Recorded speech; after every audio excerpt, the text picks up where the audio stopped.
प्रमोद बर'आ सिगाङाव बुंदोंमोन जे गावहा बर'नि जेंनाया जोबाबा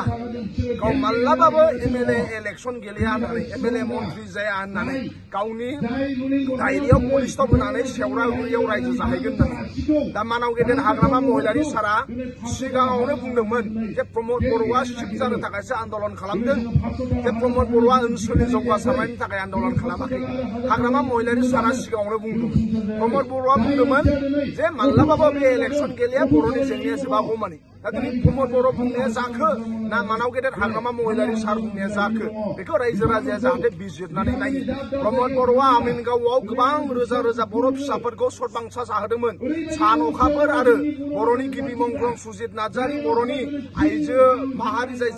जिनाहारि खालामजानाय बिथांमोनखौ साखि दोननानै सान अखाफोरखौ साखि दोननानै बर' गोबां लाइमोन सेंग्रा सिख्लाफोरखौ समायखिरा जाहोदोंमोन नाथाय बे समायखिराया दिनै दैयाव थांबाय बर' हारिनि बिफा बड'फा उपेन्द्रनाथ ब्रह्मनि मुंखौ लानानै समायखिरा लाहोदोंमोन प्रमोद बर'आ नाथाय बिटिआर रेकर्ड खालामबाय अकल गाव सिफ जानो थाखाय गावनि स्वार्थनि थाखाय दिनै सिगनेटरिफोरानो दिनै जाय बिटिआर रेकर्डआव मा होनो साइन खालामबाय सिगनेटरिफोराबो दिनै गोजोननाय गैया बे बिटिआर रेकर्डआव बिथांमोना ना बर' रायजो राजाया गोजोनखो ना बे ओनसोलनि रिभलिउसनारिफोरा गोजोननाय दङ रावहाबो बाव गोजोननाय गैया दिनै फरायसाफोराबो लोब लोब बाहागो लाफैदों बिपिएफ दोलोआव हाबफैदों कन्ट्रेक्टरफोरा खावलायदों जेरैखि जाया प्रमोद बर'खौ पावाराव बोख्लायनो नांगोन नङाबा बिटिसिनि कन्ट्रेक्टरफोरा खामानि मोनला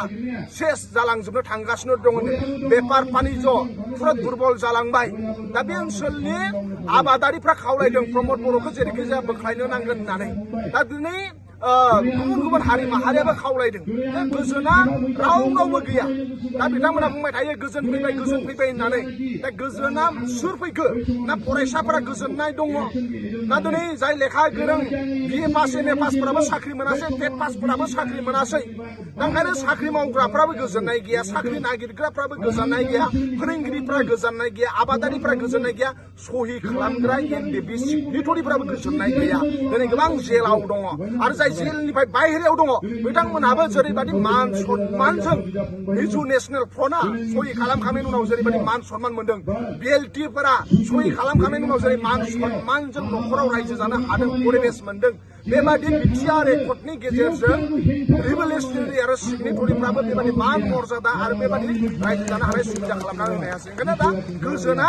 रावनाबो गैया अकल गोजोन बेबायदि मान मर्यादा आरो बेबायदि रायजो जानो हानाय सुबिदा खालामनानै होनो हायासै ओंखायनो दा गोजोना रावनाबो गैया अकल गोजोना प्रमोद बर' आदानि खुगायावल' गोजोन दङ ओनसोलाव रियेलिटियाव गोजोननाय गैया माखासे समाजारि बिजों बा गोबां धोरोमनि मानसिफ्रा बुंगासिनो दङ बिपिएफआ गथ' गोरलैफोरखौ लानानै जइन जाहोगासिनो दङ होननानै बे खोथाया बेसेबां सैथो एमए पास बिए पास जानाय फरायसाफोरा गावसोरनो जगाजग लाफैदों जे बिटिसिखौ बासायनो नांगोन बिटिसिआ जोंनि देश बिटिसिआ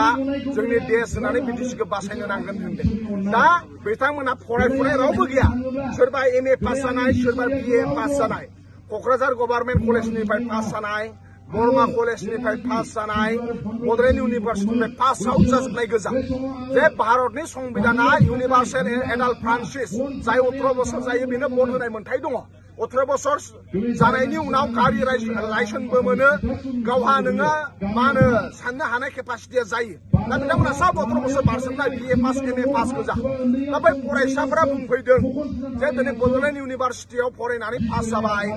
दिनै सिआइटिआव फरायनानै पास जाबाय बिनेश्वर ब्रह्म इन्जिनियारिं कलेजाव फरायनानै पास जाबाय दा सिआइटिखौ सोर लुदों होनदों हाग्रामा महिलारि सार सिआइटिखौ लुनाय बड'लेण्ड इउनिभार्सिटिखौ हाग्रामा महिलारि सार लुनाय बिनेश्वर ब्रह्म इन्जिनियारिं कलेजखौ हाग्रामा महिलारि सार लुनाय प्रमोद बर' लुनायथ' गैया दा बिथांमोना बुंदों हाग्रामा महिलारि सार लुनाय इउनिभार्सिटियाव फरायनानै गियान मोनबाय मा होनो एमए पास जाबाय हाग्रामा महिलारि सार लुनाय सिआइटिआव फरायनानै बिथांमोना ग्रेजुवेट जाबाय दा दिनै हाग्रामा महिलारि सारा गावसोरनो फरायनो परिबेस मोनसे होदों दा ओंखायनो हाग्रामा महिलारि सार लुनाय इउनिभार्सिटियाव फरायनानै कलेजाव फरायनानै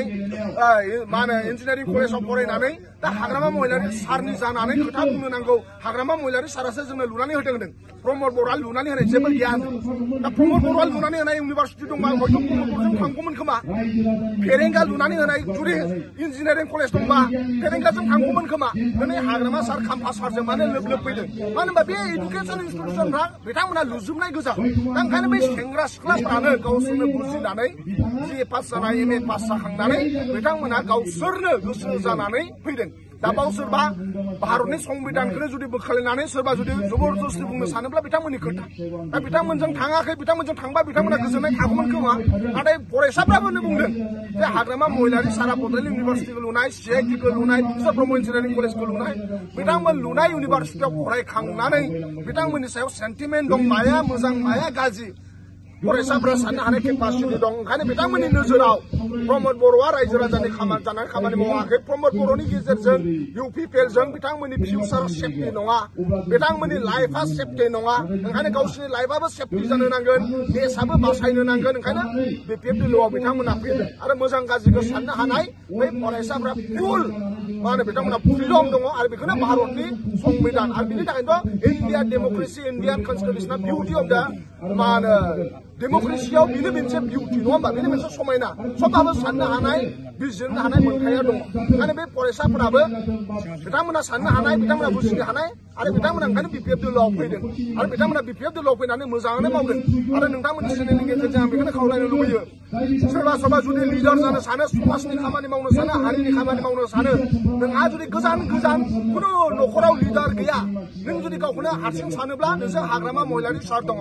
हाग्रामा महिलारि सार खाम्फा बरगयारि सार बिथांमोना दङ नों जुदि लिडार जानो लुबैयो नों जुदि ओनसोलखौ डेभेलपमेन्ट खालामनो लुबैयो नों जुदि ओनसोलनि मोजां समाजनि खामानि मावनो लुबैयो BPF दोलोआव जगाजग खालाम आरो नोंजों आंजों मिलायनानै BTCखौ बासायनो नांगोन BTCआ प्रमद बर'मोननि आखायाव थायोब्ला BTCआ दंस'सो जालांगोन UPPLनि आखायाव थायोबा BTCआ दंस' जालांगोन बे जोंनि देश बासायनांगोन प्रमद बर' हाथाव देश बासाव प्रमद बर' हाथाव BTC बासाव बे स्ल'गानखौ मानहां गेदेर हाग्रामा महिलारि सार होदों आरो बे स्ल'गाननि गेजेरजोंनो गोबां सेंग्रा सिख्लाफ्रा बोदोर जानानै हाग्रामा महिलारि सारजों बाहागो लाफैदों